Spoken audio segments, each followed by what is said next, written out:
Bonjour à tous et bienvenue pour ce nouvel épisode de Critique Biaisée, épisode spécial.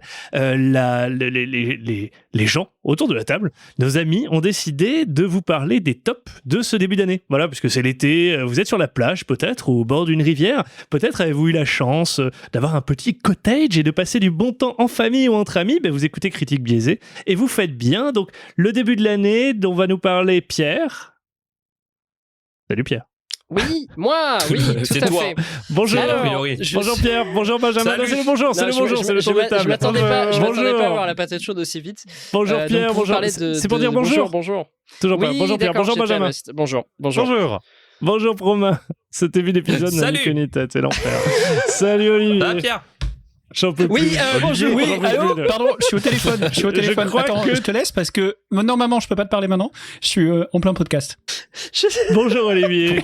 Pourquoi salut, ça, Olivier? bonjour. C'était maman, d'accord, j'ai cru Mais parce que la patate chouette. Mais toute l'équipe a besoin de vacances, je crois. Je crois que nous allons nous arrêter là pour le top.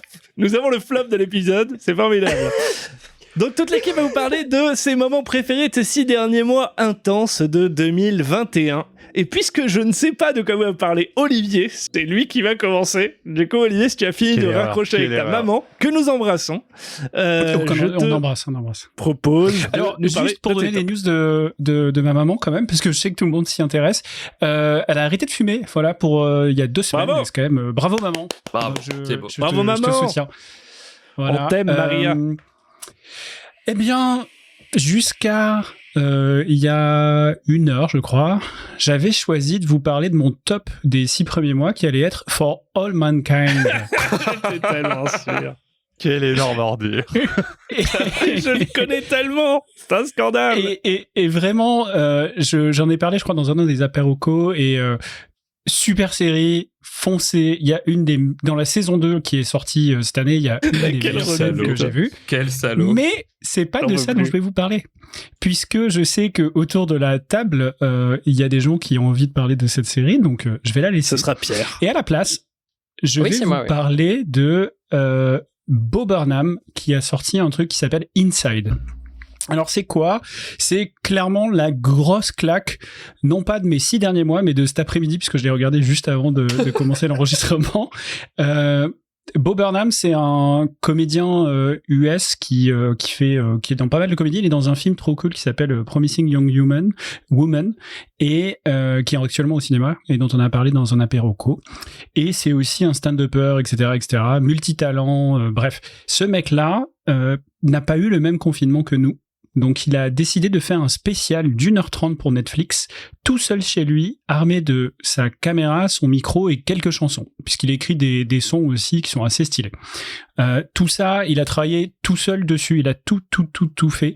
Ça lui a quasiment pris 1 an, et ça se sent parce qu'en fait c'est hyper intelligent, la mise en scène regorge d'idées parce que tout est filmé dans la même pièce, mais absolument tout. Les chansons sont hyper bien écrites, le travail sur le son est charmé, les images, et vraiment ça regorge de super bonnes idées. Donc c'est formidable. C'est sincère, c'est brut, c'est cynique, c'est mélancolique, c'est touchant et c'est vraiment super drôle. Du coup, c'est assez unique comme objet et franchement, je peux que le recommander. Ça m'a vraiment une grosse claque, quoi. Ok. Et sur Netflix, du coup? C'est sur Netflix, ça dure 1h30. Vraiment, tu vois un mec tout seul faire des vannes, faire des chansons avec des mises en scène qui regorgent d'idées. Et en fait, ça va parler à tout le monde parce que ça parle vraiment de ce qu'on a vécu pendant le confinement, mais ça parle aussi de l'état de la société. Enfin, voilà, c'est brillant, c'est intelligent. Regardez-le, c'est top. Ok. Excellent. Tu peux répéter le titre vite fait ? C'est Bo Burnham et ça s'appelle Inside puisqu'il a tout fait à l'intérieur de son appart. D'accord, ok. C'est un peu mieux que le jour de la marmotte, quoi. C'est ça que tu veux dire, parce que... Ah, non, mais toi qui as eu un élan créatif pendant le confinement, tu regarderas ce qu'il a fait, ce mec-là, et tu te diras, ah ouais, quand même. Non, mais c'est genre, du coup, c'est du même acabit, quoi. Enfin, c'est quasiment pareil. Le gars, c'est un génie. C'est quasiment vraiment pareil. ouf. Non, c'est vraiment ouf. D'accord. Ok. Trop bien. Merci, Olive. Romain, toi qui n'as rien à dire, on va commencer par toi. Si, je vais y aller. Du coup, c'est Army of the Dead. Non, pas du tout. Non, en fait, c'est pas quelque chose qui est forcément sorti cette année, mais que j'ai regardé en janvier parce que j'avais 5 ans de retard. C'est accepté. Je me suis décidé à m'y mettre. Et c'était The Expanse, du coup, que j'ai maté, du coup, quasiment 3 semaines. Je me suis fait les 5 saisons à la suite. J'ai vraiment adoré. Je savais que j'aimerais, mais bon, j'ai jamais eu le temps, enfin, jamais eu le courage de me lancer. Et vraiment, ça a été exceptionnel.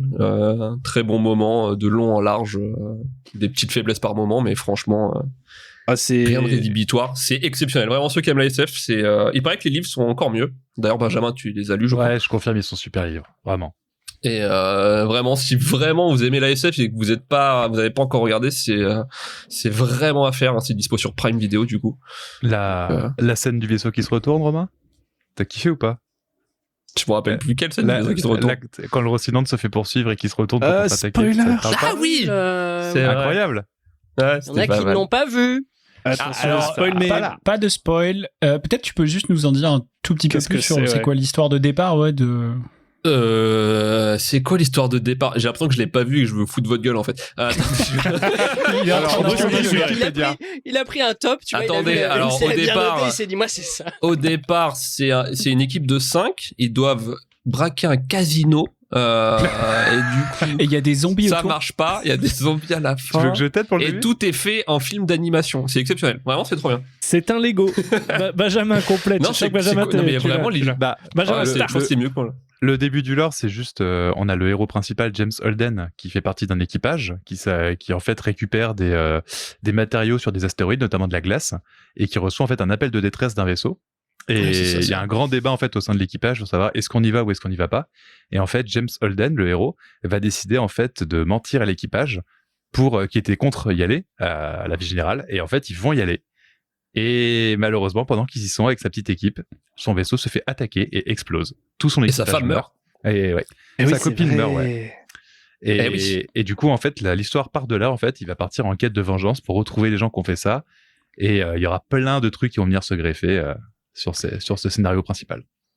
Et c'est très stylé, et peut-être juste pour donner un tout petit peu sur l'univers qui est assez cool aussi, ça se passe du coup dans le futur, donc c'est spatial, et en fait t'as donc la Terre qui maintenant est globalement unifiée, et c'est l'ONU qui gère la Terre. Il y a une Mars qui est une planète qui a son propre gouvernement, etc. Donc c'est des gens partis de Terre pour les coloniser et terraformer Mars qui vivent là, et c'est un peu plus martial, très militaire, etc.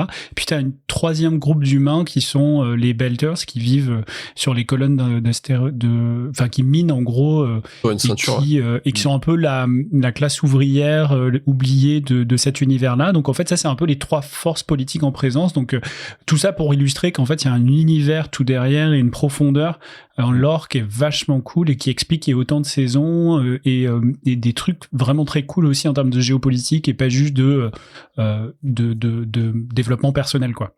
Et c'est une complexité qu'ils arrivent à bien amener, quoi. C'est pas lourd, c'est super bien ficelé. C'est ça qui est fou, ouais. Et ils arrivent à alterner les moments super cool d'action, etc., de romance, d'intellectualité, du monde, etc. C'est super bien foutu, quoi. Donc, c'est jamais vraiment pâteau, en fait. Et du coup, c'est vrai que du coup, ça se regarde vraiment bien, quoi. Ça, c'est mais effectivement, il y a 5 saisons, donc, mais si vous vous reconnaissez là-dedans, n'hésitez plus, commencez dès maintenant. Benjamin, toi qui viens de décrire The Expanse, tu peux reparler de The Expanse si tu veux. Mais... Alors, non, je vais pour ceux qui ont écouté du coup le dernier barbecue, je vais un petit peu trichouiller parce que j'en ai parlé déjà dans ma reco de la semaine dernière. Il s'agit en fait pour moi du film Demon Slayer, donc en japonais Kimetsu no Yaiba, le train de l'infini, qui est sorti en salle du coup au Japon il y a quelques temps et qui est arrivé chez nous le mercredi de la semaine dernière, pardon, je crois, ou 2 semaines, quelque chose comme ça. Bref. Et en fait, qui est donc le premier film que j'ai vu post-confinement. Et d'ailleurs, juste avant de parler du film, c'est un truc très marrant, c'est que depuis qu'il est sorti, alors, je sais pas si c'est pareil au Japon, je crois que c'est uniquement en Europe. En fait, je sais pas pourquoi, pas me demander pourquoi, mais à chaque début de séance, quand le film débute, t'as plein de gens dans la salle qui vont gueuler Eren Yeager et qui après vont gueuler Chiche. Alors, ça a été popularisé par TikTok. C'est une tendance TikTok. Ouais, ça, j'avais vu ça. Ouais, mais je sais pas pourquoi. Enfin, Eren Yeager, donc c'est le héros de Shingeki no Kyojin, Attack on Titan, extrêmement populaire. Il y en a certains autour de cette assemblée qui ont commencé à regarder d'ailleurs. Et je sais pas pourquoi il crie son nom. Alors ça n'a pas de lien avec l'animé, hein. Même pas le réel, enfin même pas le producteur ni rien. Je sais pas pourquoi, mais c'est assez marrant. Après il se taise, hein, je vous rassure. Mais sinon il y aurait eu quelques morts dans la salle. Mais ouais, je sais pas, ça m'a fait rire. Et donc du coup l'histoire, pour parler du film, prend place juste après les derniers événements en fait de la série animée, donc qui s'est terminée il y a un peu plus d'1 an, je crois, et qui est une série incroyable. Et juste pour situer un peu le lore. On parle en fait des aventures de Tenjiro Kamado, qui vit avec sa famille, sa mère et ses nombreux frères et sœurs dans une montagne. Et lui, son job en fait, c'est de vendre du charbon dans le village environnant, qui est à quelques kilomètres de là. Et c'est un monde. Alors, je ne saurais plus situer l'ère exacte dans laquelle ça se situe. C'est une ère très courte au Japon, qui est dans la fin du 19e, si je dis pas de bêtises. Et en fait, au début, on croit que c'est un peu médiéval comme univers. Et on se rendra compte plus tard qu'en fait, il y a de l'électricité, il y a des trains, etc. justement. Donc c'est assez marrant le moment où ça flippe. Mais bref, le scénar, c'est de dire, le mec part vendre son charbon, il revient chez lui, tout content. Et dans sa maison, toute sa famille est démembrée, est en sang, égorgée, ce que tu veux, détruite. Tous ses frères et sœurs morts, sa mère morte. Et en fait, il trouve juste sa sœur, une de ses sœurs, Nezuko, qui respire encore. Il va essayer de l'emmener jusqu'au village. Et pendant qu'il l'emmène, en fait, elle va se transformer. Elle va prendre de la masse et elle va avoir des crocs qui lui poussent et elle va essayer de le buter. Et pendant qu'il résiste, un homme va arriver, va le sauver, va essayer de tuer sa sœur. Il va la sauver parce qu'il veut pas que sa sœur meure quand même. Et en gros, tout part de là, sa quête en fait pour rendre son humanité à sa sœur, qui se fait changer en vampire du coup, en démon plutôt. C'est des démons, c'est bien plus que des vampires. Et voilà, ça part tout de là. Et le film, du coup, reprend donc à la fin de la dernière saison où il va s'engager dans sa quête de puissance pour pour commencer à poursuivre le grand méchant. Et voilà. Donc, pour parler du film en lui-même, c'est un film d'animation. Donc, comme j'ai dit la semaine dernière, incroyable de beauté. Vraiment, c'est l'animation à un niveau incroyable. On voit très, très, très peu ça. Surtout que les plus grands ténors du genre, enfin, les trucs les plus connus dans le grand public, ça a longtemps été du Dragon Ball, des choses comme ça, qui ont eu beaucoup de films, justement, qui ont été portés au cinéma, dont la qualité visuelle était quand même pas toujours ouf, on va pas se mentir, hein, c'était pas toujours incroyable. Et depuis qu'en fait, il y a eu notamment, du coup, comme on en parlait tout à l'heure, Shingeki no Kyojin, donc Attack on Titan, la qualité visuelle, en fait, il y a une sorte de jalon de l'animation qui a été posé en disant, voilà maintenant, en fait, ce qu'on va coller comme standard, voilà ce qu'on peut faire. C'est plutôt avec les Fate, ça, du même studio, avec les Fate, etc. Les Fate ont déjà posé une belle pierre à l'édifice, mais je trouve que Attack on Titan, ça a vraiment été le moment où tout le monde s'est dit, ok, d'accord, on peut aller jusque là, en fait. En fait, c'était plus une question d'animation globale, en fait. C'était déjà magnifique. En plus de ça, la musique était incroyablement travaillée avec il y avait toute la mise en scène aussi, le scénario, l'écriture, même si jamais c'est tiré du manga, bien sûr, mais le respect, je sais pas comment dire. Et ça a été, voilà. Mais d'un point de vue de néophyte, moi, Benjamin, c'est le premier que j'ai réussi à regarder autant de temps, alors pour SNK, et du coup à kiffer vraiment ce style d'animation. Avant, j'étais complètement hermétique en fait à ce style. Donc ça a débloqué pour moi en tout cas quelque chose de super cool, et avec la musique, et avec l'histoire, et avec les graphismes, quoi. Donc le trio de ces trucs-là. Ça marche bien, quoi. Ça prend, tu vois, ça fonctionne. Et c'est ça justement, c'est ça qui est super bien, c'est que c'est quelque chose qui permet justement même aux gens qui sont pas du tout dans cet univers-là, pas du tout dans la culture Japon, la culture animée, en fait, de rentrer dedans en se disant, ah ouais, on peut faire ça, tu vois, c'est pas juste du dessin animé, tu vois, ou c'est vraiment quelque chose de profond, et qui peut être très beau, etc. Superbe. Et pour Demon Slayer, du coup, juste pour finir, c'est un peu dans cette veine-là, c'est très beau, c'est prenant. Le seul bémol que vous aurez, c'est qu'il faut regarder la série avant, sinon vous perdez 80% de l'implication dans le film. Super. Écoute, merci Benjamin. J'ai très envie de le regarder, du coup. C'est le prochain sur la liste. Pierre, parle-nous. Toi, de quoi vas-tu nous parler, Pierre? Ok, du coup, cette fois, c'est bien moi. Alors, moi, je vais tricher aussi pour 2 raisons. Déjà parce que je vais ni traiter d'un film ni d'une série, mais d'un livre, enfin d'une série de livres. Et la deuxième, un peu comme Romain, c'est pas un truc de cette année, et c'est là où je triche peut-être un peu trop. C'est que le premier roman de mon bouquin... 1782. Et pas loin, 1984. Et le dernier que je suis en train de finir en l'an 2000. Alors, ça s'appelle The Black Company en anglais. Et c'est un livre qui va suivre l'histoire d'un groupe de mercenaires qui fait partie donc de la Compagnie Noire et qui est narré par son analyste qui est en charge, c'est un rôle qu'ils transmettent dans la compagnie depuis plus de 400 ans et qui est en charge de garder l'histoire de leur compagnie, de narrer ce qui leur arrive, les contrats qu'ils prennent, pourquoi, comment. Ils font partie de ce qu'ils appellent les compagnies libres de Katovar. C'est un truc qu'on ne sait pas trop avant assez longtemps. Donc ça va toucher du domaine de la fantasy sans surprise. On est dans ce que je qualifierais de dark fantasy. C'est un truc qui devient de plus en plus utilisé, mais c'est pas un genre littéraire vraiment reconnu, j'imagine.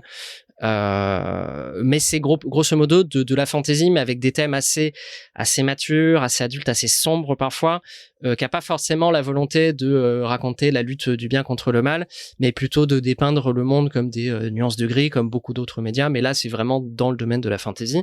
Et ce livre-là le fait très bien, puisque étant donné qu'on suit des mercenaires, on suit pas vraiment une bande de héros en quête de justice et de défendre la veuve et l'orphelin, mais plutôt bien une bande de gaillards pas toujours très recommandables qui cherchent à fuir leur passé et se faire de l'argent.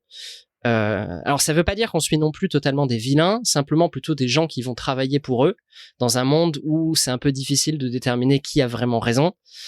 Et là, l'auteur le fait très très bien puisqu'il crée des personnages qui sont très gris aussi, souvent très froids, mais très amicaux à la fois, parfois complètement moralement répréhensibles, mais où tu arrives à t'attacher quand même. Et pour moi, c'est la grande force de cette série de livres. C'est vraiment centré sur ce personnage et la façon dont tu arrives à identifier des personnages où tu peux te dire dans la vraie vie, mais ce mec est une ordure, il est détestable. Mais tu arrives vraiment au fil des chapitres à les apprécier et finalement à vouloir qu'ils réussissent ce qu'ils sont en train d'entreprendre. Et c'est un truc que j'ai trouvé très très admirable. Moi, je les ai dévorés, les livres. Il y a quatre gros regroupements de tomes. Et j'ai bientôt fini et vraiment c'est une histoire absolument géniale et qui, je pense d'ailleurs, a sûrement dû influencer beaucoup d'auteurs dans ce domaine de dark fantasy, peut-être un peu plus récent. Chambé. Voilà. Vivement qu'ils en fassent un film ou une série que... Ah oui, alors justement, ça fait un petit moment où il y a a priori des rumeurs comme quoi peut-être une série serait en travail dessus. Donc, énorme. Avec Nicolas Cage dans le rôle principal. Exactement. Et George Clooney dans le rôle du méchant. Et George Clooney. Formidable. Ok, mais pour ma part, évidemment, hein, Olivier, merci pour la primeur. Hein, je te remercie platement. Il n'y a pas de quoi. On va donc parler pour la 3e fois, je crois, dans cette saison de critiques biaisées de For All Mankind. Donc, si vous ne l'avez pas entendu, si vous n'avez jamais entendu parler de cette série, évidemment, ni sur Critiques biaisées, ni ailleurs, foncez tout simplement. Alors, c'est une série sur la conquête spatiale. Ça part du principe que ce ne sont pas les Américains qui sont allés sur la Lune en premier, ni dans leur studio, ni en vrai, mais bien l'URSS de l'époque qui a mis sur la Lune en premier un astronaute. Et du coup, ça change tout. Notamment, ça part du principe que la conquête spatiale va continuer, puisqu'on est vraiment sur des échelons. Donc, du coup, les Américains vont surenchérir et veulent être, du coup, les premiers à poser, en tout cas dans la première saison, une base sur la Lune habitée. Et du coup, comme vous pouvez l'imaginer, il y a un certain nombre de tensions, il y a un certain nombre d'éléments perturbateurs entre les Russes et les Américains, mais pas que. Alors ça pourrait s'arrêter là et ça fait une série un petit peu bateau, mais en fait pas du tout.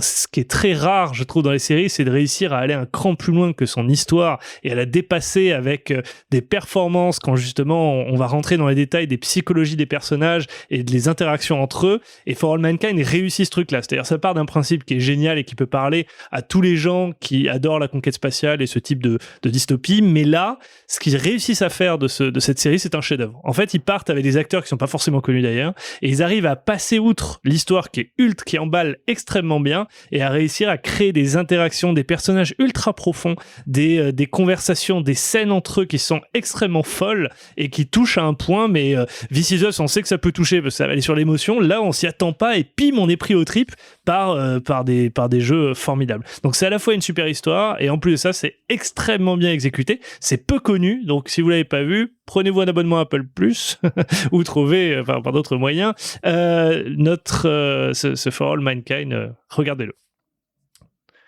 Voilà pour Marocco. Si vous l'avez pas vu autour de la table, d'ailleurs, je sais pas si vous l'avez vu, Benjamin. Tu m'as donné envie, hein. J'ai pas regardé, je suis en manque de série là. Faut absolument le regarder. Envie de le regarder à chaque fois, mais à chaque fois je le fais pas. Donc je vais le faire. Absolument le regarder. C'est sûr que surtout qu'il n'y a pas si longtemps, je te rappelle qu'on a regardé quand même une de tes recos, c'était pas voilà, brillant. Oui, je pense que la moindre des choses, c'est suis une de nos recos, tu verras. J'aime bien garder l'avantage comme ça. Tu vois. C'est sur quelle plateforme Apple TV. Ah. Ouais, Apple TV. Et je pense que c'est dommage d'ailleurs parce que ça dessert la série. Parce que Apple TV, en vrai, c'est fou, mais ils ont du contenu. Donc on parle de reco, mais ils ont du contenu qui est vraiment quali. Et ouf. Et dont on entend peu parler parce que en tout cas, moi, j'ai l'impression qu'on en parle beaucoup moins que du Netflix et autres. C'est beaucoup moins mainstream. Et pourtant, ils ont du super contenu. Que ce soit. Le catalogue est pauvre, quoi. C'est pour ça aussi. Oui, le catalogue est pauvre. Pour ce qu'ils ont, honnêtement, c'est assez dingo. Tu prends ça, tu prends Ted Lasso, tu prends Mythic Quest, etc. Oui, c'est sûr. Mais regarde, c'est dur de prendre un abonnement pour 4 séries, quoi. Non, en vrai, c'est malheureux. Enfin, après, bon, si vous démerdez bien, personne paye Apple TV. Je crois que je ne connais personne qui paye cet abonnement. Il te le file gratuit. Il te le donne à l'infini, à peu près. Si t'as un équipement Apple que tu viens d'acheter, il te l'offre. Donc, du coup, ou trouver quelqu'un qui un an et demi qui le renouvelle. Oui, c'est ça. Ils n'arrêtent pas de le renouveler gratos, en fait. C'est ça. Ils peuvent, ils ont 200 milliards en banque. Oui, bien sûr. Non, mais bien sûr, on va pas pleurer. C'est sans doute un vecteur promotionnel avant tout. Je suis pas sûr même qu'il rentre dans la. Enfin, je sais pas trop. Je trouve que c'est un bon. Je sais pas, mais ça marche même pas parce que je crois que c'est que dalle en pourcentage de part de marché. Donc, c'est clair. Vous avez un petit bonus en plus, tu vois, achetez mon truc, vous avez en plus l'abonnement et tout. J'imagine que c'est un peu ça. C'est ça. Mais t'as pas besoin de ça pour acheter du Apple, mais c'est toujours un petit plus sympa. Oui, c'est ça. Non, mais voilà, c'est ça. Les amis, si vous êtes au bord de la plage, nous vous souhaitons une excellente vacances. Pour nous, le rythme va être un petit peu différent. On l'a pas encore extrêmement défini. On est très bien organisé chez Critique Biaisée, mais voilà, on sait pas exactement comment la période estivale va se dérouler. On sait juste que on vous prévient, le rythme sera peut-être un petit peu moins. Voilà. Ça, le live jacuzzi ou le live au bord de la plage risque d'arriver. Donc, guettez Twitch. Ça y est. Voilà, on va enfin rentrer sur Twitch. Peut-être sur la saison prochaine, qui sait, de Critique Biaisée. Enfin, la saison prochaine, c'est après les vacances. Toute la saison en jacuzzi, c'est une bonne idée. C'est sûr. Pour nos chers auditeurs, je vous le déconseille. Ne nous regardez pas si nous lançons dedans. Je vous embrasse. Passez d'excellentes vacances. Et puis, pour nous, on se retrouve bientôt. Ciao les amis. Voilà. Allez, bisous à tout le monde. bientôt les loulous. Ciao. Au revoir.